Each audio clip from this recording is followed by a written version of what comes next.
Hello friends, कैसे हैं आप सब। आज हम एक क्वेश्चन करने जा रहे हैं परचेज बुक का, जिसमें परचेज बुक के सारे कंसेप्ट क्लियर हो जाएंगे।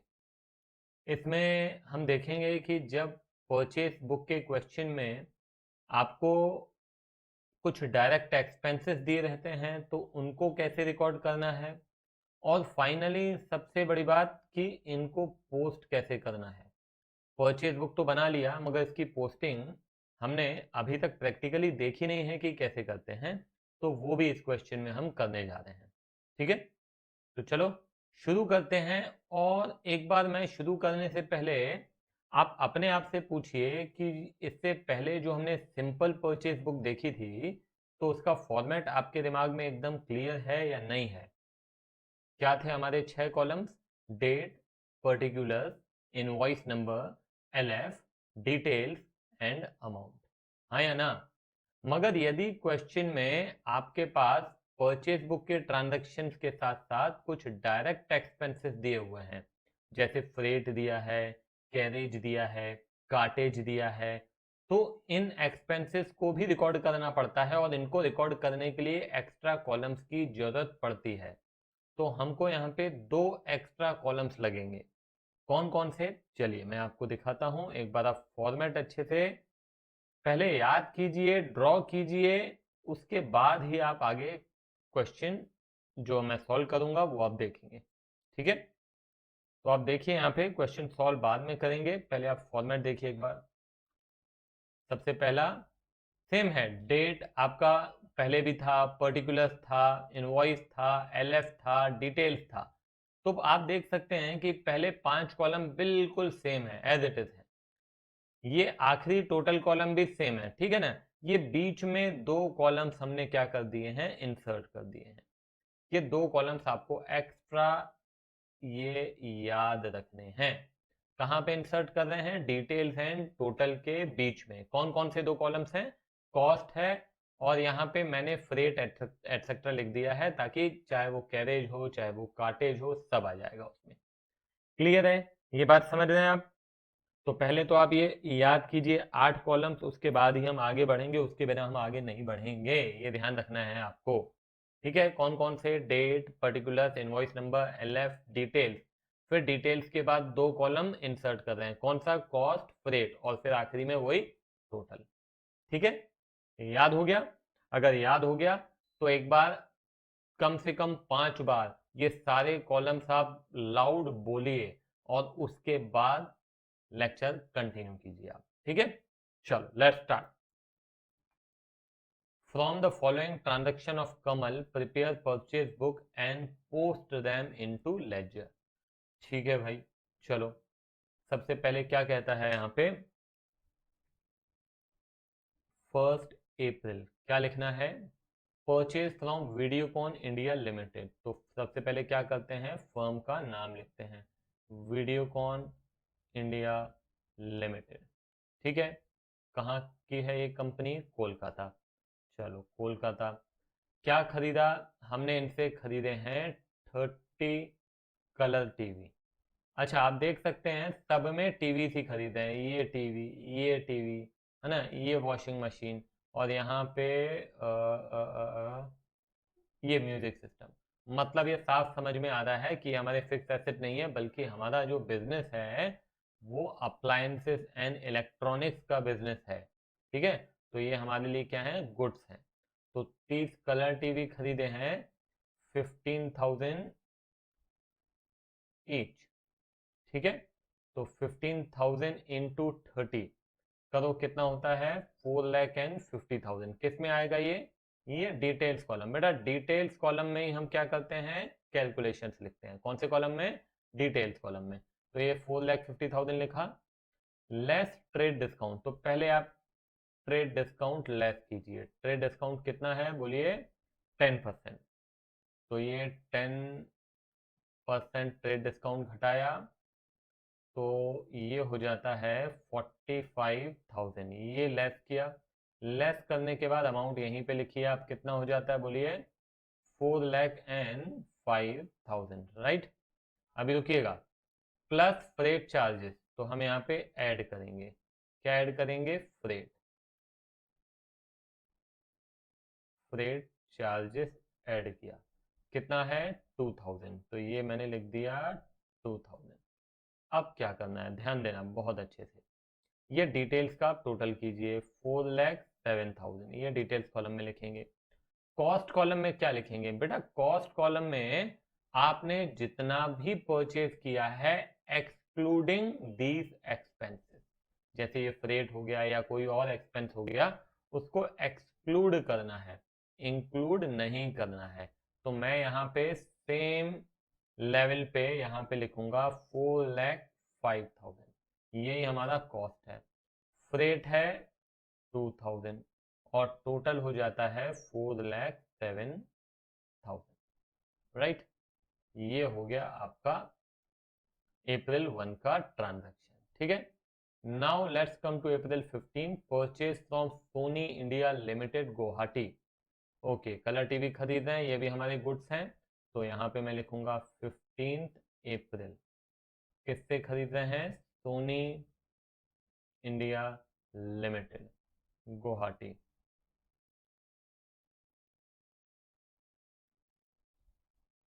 ठीक है, क्या खरीदा हमने? 10 कलर टीवी खरीदे, 10 कलर टीवी। कितने का एक? एट 20,000 ईच, तो ये हो जाता है 2 लाख रुपए। कितना हो जाता है? 2 लाख रुपए। ठीक है, कोई दिक्कत है? अभी क्या करना है? ट्रेड डिस्काउंट है 10%, तो यहाँ पे मैं लेस कर दूंगा ट्रेड डिस्काउंट। कितना? 10%। कितना हो जाता है? 20,000। ये कर दिया लेस, कितना हो गया? 1,80,000। ध्यान देना। तो अभी मेरे को बताओ कि ये सोनी इंडिया लिमिटेड में कुछ फ्रेट रेट है क्या? नहीं सर, कुछ नहीं है। तो बस सीधा सीधा 1,80,000 मैंने यहाँ पे लिख दिया कॉस्ट में। फ्रेट कुछ है नहीं, टोटल भी आ गया 1,80,000। बेटा प्रोसेस है और कुछ नहीं है, बहुत ही सिंपल सा प्रोसेस है, मगर ये प्रोसेस आपको प्रैक्टिस करेंगे तभी दिमाग में बैठेगा। ठीक है। म्यूजिक इंडिया लिमिटेड, तो यहाँ पे हमने लिखा म्यूजिक इंडिया लिमिटेड। क्या खरीदा? 10 म्यूजिक सिस्टम खरीदे, 10 म्यूजिक सिस्टम। कितने का है? 10,000 का एक है, तो कितना हो जाता है? 1 लाख, राइट।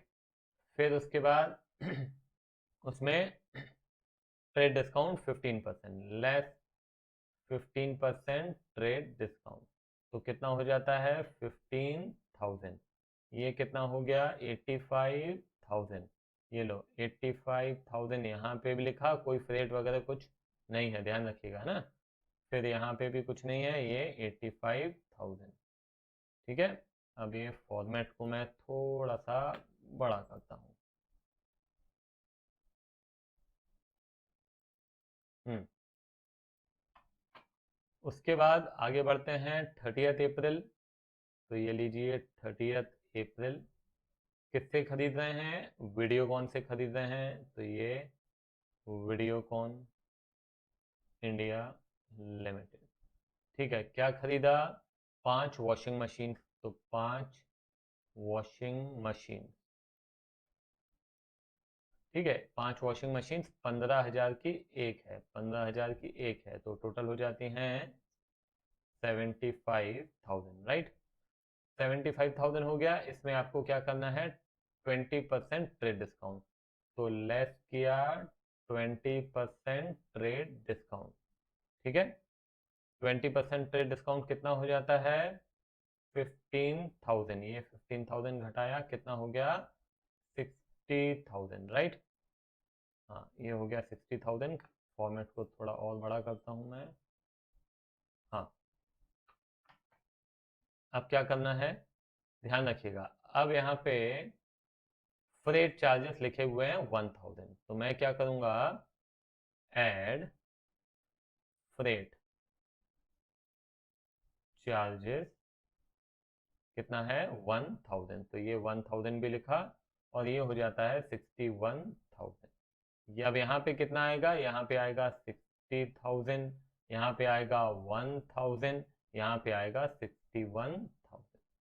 आई बात समझ में? कोई दिक्कत? बहुत सिंपल है, आराम से इत्मीनान से मैं डिटेल में आपको बता रहा हूँ, ठीक है? समझ में आया ना? डिटेल्स में क्या है, डिटेल्स में पूरी कैलकुलेशन है, चाहे फ्रेट हो चाहे ट्रेड डिस्काउंट हो, सब लिखेंगे। यहाँ पे केवल और केवल कॉस्ट लिखेंगे, जो हम गुड्स खरीद रहे हैं उसका कॉस्ट कितना है आफ्टर डिस्काउंट। फ्रेट वगैरह नहीं आएगा, फ्रेट के लिए अलग कॉलम है, ये टोटल का कॉलम हो गया। अब क्या करना है, अब यहाँ पे हमको सारे कॉलम्स का टोटल करना है। तो मैं सबसे पहले क्या करूँगा, कॉस्ट कॉलम का टोटल करता हूँ। यहाँ पे 4,05,000, तो ये टोटल आ रहा है 7,30,000, ठीक है? ये कॉस्ट कॉलम का टोटल है, ठीक है? और और अब ये जो कॉलम है फ्रेट, फ्रेट का टोटल है 3,000। और ये टोटल वाला कॉलम ऑब्वियस सी बात है 730 प्लस 3 मतलब होना चाहिए 733। करेंगे तो वही आएगा, क्योंकि हमने ये कहाँ से आया, इन दोनों का टोटल करने से आया है ना? तो इसीलिए इन दोनों का टोटल करने से इसका टोटल आएगा। तो अलग से करने के लिए आप टाइम खराब ना ही करें तो ज़्यादा अच्छा रहेगा। अब अब यहाँ पे बात आती है हमारी पोस्टिंग की, कि भाई पोस्टिंग कैसे होगी। हमने परचेज बुक तो तैयार कर दिया। परचेज बुक मतलब केवल रिकॉर्डिंग हुई है ट्रांजैक्शंस की, उसके बाद लेजर में जाना जरूरी है। जिस प्रकार से जर्नल एंट्री से लेजर में जाता था, उसी प्रकार से परचेज बुक में से लेजर में जाना है, ठीक है ना? तो वो कैसे जाएगा वो देख लेते हैं। देखो, सबसे पहले ये जो कॉस्ट आप देख रहे हैं ये क्या है, ये आपका परचेजेस है, क्रेडिट परचेजेस का टोटल है, ठीक है? ये किधर जाना चाहिए, ये जाना चाहिए परचेज अकाउंट के डेबिट में। तो मैं क्या करूंगा, यहाँ पे परचेज अकाउंट बनाऊंगा। और परचेज अकाउंट में ध्यान रखिएगा, जो हम कैश परचेजेस कर रहे थे, है ना, याद होगा आपको, कैश बुक में हमने कैश परचेजेस रिकॉर्ड करते हैं, तो उसकी भी तो पोस्टिंग यहाँ पे होती है। केवल और केवल इसकी पोस्टिंग नहीं होगी, ये तो उधार का परचेज है। परचेज अकाउंट में सब रिकॉर्ड होगा, कैश परचेज भी रिकॉर्ड होगा और क्रेडिट परचेज भी रिकॉर्ड होगा। मगर अभी हम केवल और केवल सीख रहे हैं कि कैसे परचेज बुक में से पोस्टिंग करते हैं, तो वो मैं आपको बता रहा हूँ। तो ये जो आप देख रहे हैं 730, जो कॉस्ट कॉलम का टोटल है, इसे हमें यहाँ पे लाना पड़ेगा। तो मैं सबसे पहले अमाउंट कॉलम में लिखूंगा 7,30,000। डेट यहाँ पे मैं लिख देता हूँ 30 अप्रैल, ठीक है? अब यहाँ पे मैं क्या लिखूंगा वो देखो, टू सन्ड्री क्रेडिटर। क्या लिखूंगा, टू सन्ड्री क्रेडिटर। सन्ड्री का मतलब होता है अलग अलग प्रकार के, जो भी क्रेडिटर्स हैं उसकी जगह हमने यहाँ पे क्या लिख दिया, सबका नहीं तो नाम लिखना पड़ता। तो वैसे आप क्या करते हो, वैसे आप ऐसे रिकॉर्ड करते हो, परचेज टू वीडियोकॉन, हाँ, परचेज टू सोनी, ऐसे ही करते हैं। और जब परचेज अकाउंट में लिखते हैं, तो जब पोस्टिंग करते हैं तो कैसे करते हैं, ऑपोजिट में क्या है, वीडियोकॉन। परचेज अकाउंट डेबिट है तो डेबिट में ही आएगा, मगर क्या आएगा, to Videocon, to Sony, to music industries, music India. तो ये सारा एक एक करके आता है। मगर जब परचेज बुक में रिकॉर्ड करते हैं तो एक एक करके नहीं आता है, बल्कि इकट्ठा जितना भी परचेज किया है वो लिख दिया। सबका अलग अलग नाम लिखने की बजाय टू सन्ड्री क्रेडिटर्स लिख दिया। क्लियर है? ये हो गया आपका अमाउंट। अब क्या करना है, अब आप इसको छोड़ दो, क्योंकि बैलेंसिंग हम नहीं करेंगे। क्यों नहीं करेंगे, अरे भाई और भी तो ट्रांजेक्शन रहते हैं, बैलेंसिंग कोई बड़ी बात नहीं है। अभी हमको देखना है कि पोस्टिंग कैसे करना है। तो जिस प्रकार से परचेज की पोस्टिंग किया, वैसे ही हम फ्रेट अकाउंट की भी पोस्टिंग करेंगे, ठीक है? क्लियर है ये बात? हाँ। तो ये फ्रेट जो है, ये भी आपका अभी आपने पे नहीं किया है, आपको पे करना है। तो वो भी हम यहाँ पे लिख देंगे 30 अप्रैल। क्या लिखेंगे, टू सन्ड्री क्रेडिटर, ठीक है? कितना अमाउंट है बोलो, 3,000। ये हो गया। अब क्या करना है, अब ये हो गया डेबिट, क्योंकि आपका टोटल डेबिट कितना होना चाहिए, 733। और क्रेडिट भी 733 होना चाहिए, बराबर होता है हमेशा। आप जर्नल एंट्री पास करते तो भी डेबिट 733 करते, क्रेडिट 733 करते, फिर पोस्टिंग करेंगे तो भी तो वैसे ही होगा, है ना। तो चलो पोस्टिंग कैसे करेंगे, क्रेडिट साइड की, ये डेबिट साइड की हो गई। तो आपकी जितनी भी कंपनीज थी उन सबका लेजर बनाओ, वीडियोकॉन लिमिटेड, ठीक है, फिर है म्यूजिक इंडिया, फिर है सोनी इंडिया, ये तीन ही कंपनीज थी, ठीक है ना। तो अब क्या करेंगे देख लो आप, ये वीडियोकॉन से आप गुड्स खरीद रहे हैं पहले 4,07,000 के, है ना। तो अब उन्हें क्या करना पड़ेगा, ये हमारे क्रेडिटर्स है, ये हमारी लायबिलिटी है, लायबिलिटी को क्या करते हैं, क्रेडिट। तो बेटा ये क्रेडिट में जाएगा, किसके क्रेडिट में जाएगा, वीडियोकॉन के क्रेडिट में जाएगा। डेट यहाँ पे देख लीजिए आप, क्या है 1 अप्रैल, देख लो अच्छे से, 1 अप्रैल। वीडियोकॉन के क्रेडिट में कितना जाएगा, 4,07,000। तो मैं यहाँ लिखूंगा 1 अप्रैल बाय परचेजेस, उनसे हम खरीद रहे हैं। देख लो अच्छे से, मान लो जर्नल एंट्री करते तो क्या लिखते, परचेजेस टू वीडियोकॉन लिखते कि नहीं लिखते। तो वीडियोकॉन क्रेडिट में है तो क्रेडिट में लिखना चाहिए, क्या लिखना चाहिए, जो उसके ऑपोजिट में, ऑपोजिट में क्या है, परचेजेस, तो क्या लिखते हैं, बाय परचेजेस लिखते हैं कि नहीं लिखते हैं। चाहे जर्नल एंट्री हो चाहे परचेज बुक हो, उससे फर्क क्या पड़ता है, आपकी पोस्टिंग तो वैसी ही होनी चाहिए ना, पोस्टिंग थोड़ी ना बदल जाएगी, पोस्टिंग आपकी उतनी ही रहेगी, वैसी ही रहेगी, है ना। थोड़ा बहुत यहाँ पे जैसे परचेज में मैंने बताया कि टू सन्ड्री क्रेडिटर्स लिख दिया, क्योंकि अलग अलग नाम नहीं लिखेंगे। तो यहाँ पे बाय परचेजेस लिख दिया, अमाउंट कितना है 4,07,000, 4,07,000 राइट है ना। डेबिट भी किया क्रेडिट भी किया, लॉजिक समझ में आ रहा है ना आपको, कि परचेजेस को डेबिट करते हैं और क्रेडिटर्स को क्रेडिट करते हैं।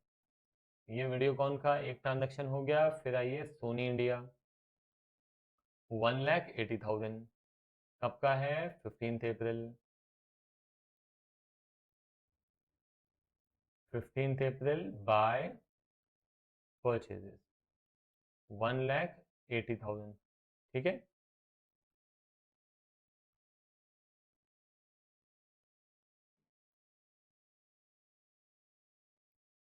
ये भी हो गया, ठीक है। उसके बाद है म्यूजिक इंडिया लिमिटेड 85,000, 20 अप्रैल, ये 20 अप्रैल बाय परचेजेस 85,000 राइट, ये भी हो गया, ठीक है। ये आपको नहीं करना है ऐसे कि सर्कल अंकल बना रहे हैं आप बैठ के, है ना, ये समझाने के लिए बता रहा हूँ मैं। वीडियोकॉन इंडिया लिमिटेड कितना है 61,000, तो 30 अप्रैल का है ये,